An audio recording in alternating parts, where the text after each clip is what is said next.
Game of two halves ended in a humiliation for Pochettino's Chelsea as West Ham thrashed Chelsea. The Blues were the better side in the first half and even poorer in the second half. However, David Moyes' side shown them the true definition of clinical finishing. But let's take a look at it how Chelsea threw the game away and how David Moyes played a mastercard in the second half. So, from the Liverpool game, Pochettino goes on with the same lineup with just one change, Gusto coming in. And many of you will say that a back 3 not working, but it is not actually a back 3. To clarify, Pochettino himself said in his post-match against Liverpool that we want to play with a 4-2-3-1, even in a back 3. And the same plan could be seen from today's game. A 4 at the back build-up based on situation. Gallagher as our DM, Enzo Chukwuemeka as a number 8, and Colvin in a hybrid left centre back or left back position. And West Ham at the start of the game kept at mid-block in a 4-4-2.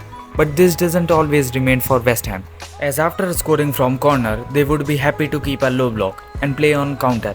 And this is where they created problems for themselves, because West Ham weren't too much organized with their shape of the ball in first few minutes after scoring. That means they were having constant threat of Enzo Fernandez, who would act as a number 8, receive pass from Disasi, and then would immediately look for Jackson in behind runs. And this would happen quite often in first half. And David Moyes identified it as a constant threat, so he changed the style. He opted for a low block to limitize Enzo on receiving the ball and be as compact as they can be. But that didn't stop Enzo for making space for him. As for this low block, Malo Gusto moved much higher and Enzo dropped into his right back position to receive and orchestrate, and this would where West Ham all problems started. To stop the central progression of Chelsea, West Ham opted this strategy, but Chelsea would do overloads in central area, forcing West Ham to be more compact, and then use either Chilwell or Gusto, or sometimes Sterling to be more dangerous at the wings. And as soon as Enzo got the space in the center, he would look for either Chilwell or Jackson with his pass. But that Gusto-Enzo exchange was not only the plan Chelsea applied. On that left hand side, Chelsea would do overloads too.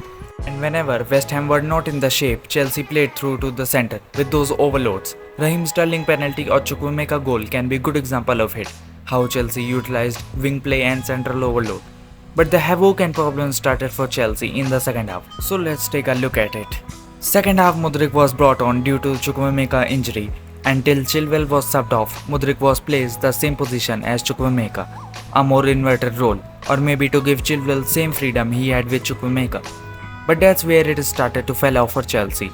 David Moyes identified mistake of keeping low block. Instead, he told his team to be aggressive and high up the pitch, or the minimum they can keep mid-block. Even after that Antonio goal, West Ham didn't want Chelsea to play that easily. After Chilwell's substitution, Caicedo come in. Pochettino shifted Mudryk to left wing and Gallagher as a number 8, and this is where Gallagher is a weak link to Chelsea. In advance role, Gallagher didn't progress the ball as Enzo too. With Nkunku and Chukwuemeka injured, Chelsea have to be active in transfer window to find a new number 10. For West Ham, Antonio really stood out. Okay, we talked about David Moyes' strategy for high press and mid-block even after the red card, but in reality Chelsea didn't have the answer of Mikel Antonio pace and strength, and his goal can be a great example. But not only goal, even in the counter he bullied Chelsea in midfield with his hold-up play that was brilliant. As he operated in that left-hand side, West Ham attacked more from this left-hand side. Nico Jackson also did the same for Chelsea, but at times he was shoved off easily. But he really helped out Chelsea to get out of pressure and helped in initiating counters. Too many changes made Chelsea look with zero plan in the second half, and the major complaint was where that overloading the central zone strategy gone in the low block. Whole preseason, even in first half, Chelsea emphasized on central play. But in the second half, even with West Ham 10 man, knowing that we don't got the aerial presence at front, we spammed 18 crosses in the second half against the likes of Kurt Zuma. Just too poor how quickly the intensity dropped even with West Ham 10 man. That is embarrassing. For Chelsea, they need to find a number 10 as soon as possible. There is no excuse now, and try to get on track from Luton Town game. But what did you make of the game? Comment below. And if you haven't checked out Chelsea's previous game tactical analysis, go check it out.